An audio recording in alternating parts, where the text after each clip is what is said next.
cette vidéo, je vais vous parler de masque capillaire. Vous saurez ce que c'est qu'un masque capillaire, encore appelé soin profond. Vous saurez comment reconnaître un masque capillaire parmi les produits capillaires en magasin. Si vous préférez en fabriquer, je vous proposerai des ingrédients clés à avoir pour le faire. Et pour terminer, vous saurez dans cette vidéo à quel moment mettre votre masque capillaire et surtout pour combien de temps. En bonus, je vous ferai une petite comparaison entre masque capillaire et ce qu'on appelle le pré-poux. Installez-vous confortablement et si vous n'êtes pas encore abonné, eh bien abonnez-vous et n'oubliez pas de cliquer sur la petite cloche pour ne pas manquer la prochaine vidéo. C'est parti!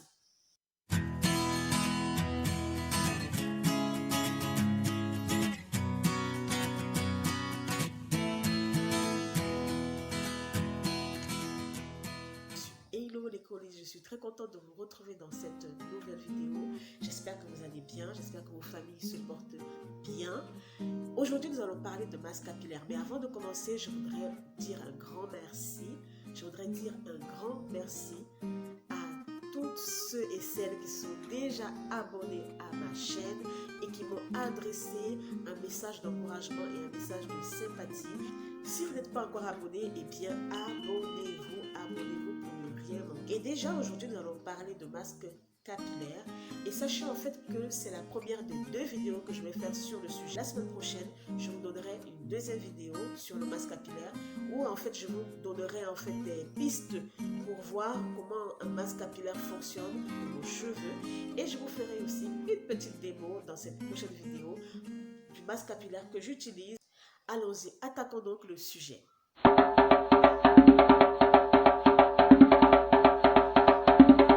Un masque capillaire, c'est une crème, c'est une mixture qui contient des ingrédients visant à nourrir et à réparer vos cheveux en profondeur. D'accord? Ça peut être une mixture que vous achetez, une crème que vous achetez dans le commerce, ou bien une crème que vous préférez fabriquer, ou bien la combinaison des deux. Masque capillaire, comme je l'ai dit dans ma précédente vidéo, est un élément clé de votre routine capillaire. C'est le moment que vous donnez à vos cheveux de pouvoir se régénérer, de pouvoir se reconstruire, de pouvoir se réparer.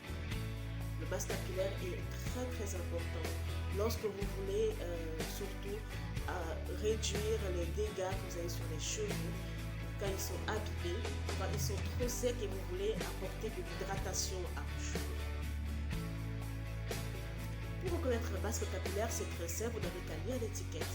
En général, c'est mentionné masque capillaire, c'est mentionné masque capillaire, masque réparateur, masque nourrissant. En anglais, ça se dit deep conditioner. Deep conditioner, ça veut dire qu'en réalité, à la différence du leave-in conditioner, de la crème hydratante, le masque capillaire fabriqué en commerce, en produit fini, possède des ingrédients, molécules, des particules, je ne sais pas comment je vais appeler ça, mais qui sont extrêmement fines pour pénétrer dans les écailles et nourrir vos cheveux en profondeur. C'est pour ça qu'il est vraiment indispensable de pouvoir acheter les bons produits visant à réparer vos cheveux qui se distinguent des produits visant à juste coiffer vos cheveux, à juste maintenir une certaine hydratation sur vos cheveux. Si vous préférez fabriquer votre masque capillaire, eh bien les ingrédients clés que vous devez réunir sont assez simples. En réalité, ce sont des ingrédients que vous trouvez dans votre cuisine pour certains. Donc vous avez en fait à réunir un beurre végétal de votre choix, une huile végétale de votre choix. À ça, vous pouvez ajouter un yaourt nature ou bien du miel pour avoir un humectant si vous êtes dans un milieu très sec. Le miel, la glycérine végétale. Vous pouvez aussi utiliser du gel d'aloe vera, du gel de lin, du gel de gombo si vous pouvez aller jusque là. Vous pouvez également ajouter des actifs qui vont booster la qualité de votre masque. Je pense par exemple à la provitamine B5 que j'utilise. Je pense par exemple à l'huile de vitamine E que j'utilise. Je pense également aux huiles essentielles. Vous pouvez utiliser par exemple l'huile essentielle de menthe poivrée qui est un très bon stimulateur et qui favorise aussi la circulation sanguine sur le cuir chevelu.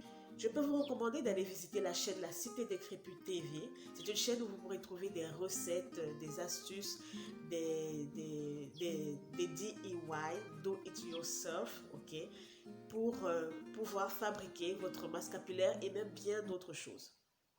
Une pratique qui a été quelque part assez encouragée dans la communauté NAPI, c'était d'utiliser du leave-in conditioner dans votre masque capillaire. J'ai eu à le faire, c'est-à-dire j'avais un leave-in conditioner que je n'utilisais plus et je l'utilisais dans le masque capillaire. À ça, j'ajoutais mon beurre de karité, mes huiles végétales et tout. Est-ce qu'il faut le faire? Est-ce que ça a encouragé? Peut-être si vous voulez peut-être donner un côté un peu démêlant à votre masque, mais à vrai dire, je n'ai plus persisté dans cette pratique. À l'heure actuelle, j'utilise carrément que des produits naturels. Faut-il utiliser un leave-in conditioner dans le masque capillaire? Bon, tant que ça ne vous crée pas des soucis sur votre cuir chevelu et tant que vos cheveux ne se cassent presque plus ou se cassent nettement moins qu'avant, les cheveux en fait sont plus forts, sont plus résistants, eh bien continuez de le faire. Mais si en fait vous ne notez pas de changement, vous n'avez pas l'impression que vos cheveux sont plus forts, sont plus résistants, enlevez le leave-in conditioner dans votre masque capillaire, ça ne vaut pas la peine. En général, le masque capillaire se met sur des cheveux propres. Vous êtes d'accord avec moi, comme on l'a dit, le masque capillaire doit pouvoir pénétrer dans votre fibre capillaire à travers les écailles de vos cheveux. Donc il est très important en fait que vos cheveux soient débarrassés de résidus, de saleté pour favoriser le passage du masque capillaire dans vos écailles. En règle générale, le masque capillaire se met pour 30 minutes. 30 minutes. Au bout de 30 minutes, le produit est déjà bien entré dans les cheveux. Et quand je parle de masque capillaire, ici, je ne me limite pas à ceux du magasin, même le masque capillaire que vous fabriquez. 30 minutes suffisent largement pour qu'il pénètre dans les cheveux, qu'il répare, que les cheveux en soient vraiment saturés et bien réparés. Donc, 30 minutes suffit largement, ok? Mais il peut arriver, si vous faites 1 heure, ça ne dérange pas, ça ne gêne absolument pas.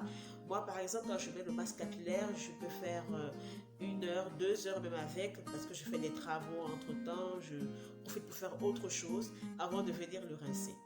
Donc, mais en fait, en 30 minutes, le masque est largement opérationnel et a largement fait son travail. Maintenant, je voudrais revenir un peu sur le point du à quel moment mettre son masque capillaire, parce qu'il peut arriver que vous ayez la possibilité de mettre un masque avant de laver vos cheveux. Et là, ça me fait aborder la question du pré-pou.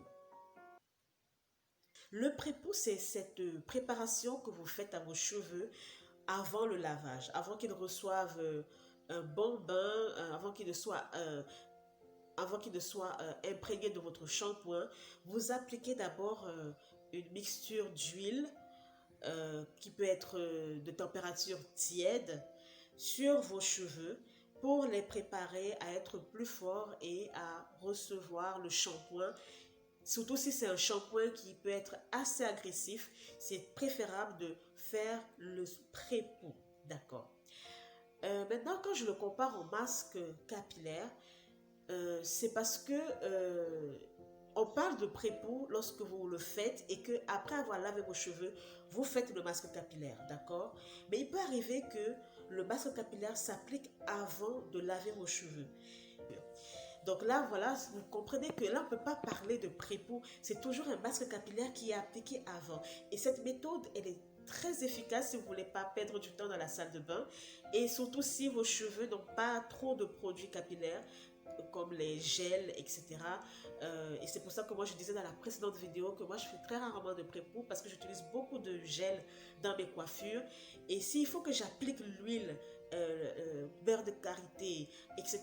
mixé ensemble sur mes cheveux, je crains que ça ne va pas vraiment agir comme je le souhaite. Je préfère donc débarrasser mes cheveux de ce gel, de ces crèmes, etc., de tous les résidus poussières, et j'applique le masque capillaire par-dessus. J'attache un plastique pour la chaleur, pour que mes écailles puissent bien s'ouvrir et que le cheveu puisse pénétrer, pour que le cheveu soit bien pénétré par ce masque capillaire-là. Et au bout de 30 minutes, je le retire, ce plastique, je retire ce plastique et je lave mes cheveux. Donc j'espère que ces réponses vous éclairent et vraiment vous ont édifié par rapport au masque capillaire. Mais vraiment, n'hésitez pas à poser, si vous avez d'autres questions, n'hésitez pas à le poser en commentaire. N'hésitez pas à faire savoir si vous avez encore des points d'ombre, des doutes par rapport à ce que je vous ai donné comme information. Mais voilà, sachez qu'il y aura une deuxième vidéo, comme je l'ai déjà annoncé, où je vais vous dire en quoi est-ce que vous pouvez être sûr que votre soin profond fonctionne bien sur vos cheveux. Et également, je vous ferai une démonstration du masque capillaire que moi j'utilise, comment il fonctionne, comment je l'applique et les résultats que j'en tire qui me font vraiment m'attacher à ce masque capillaire et être sûr d'avoir des cheveux plus forts et plus résistants et moins cassants.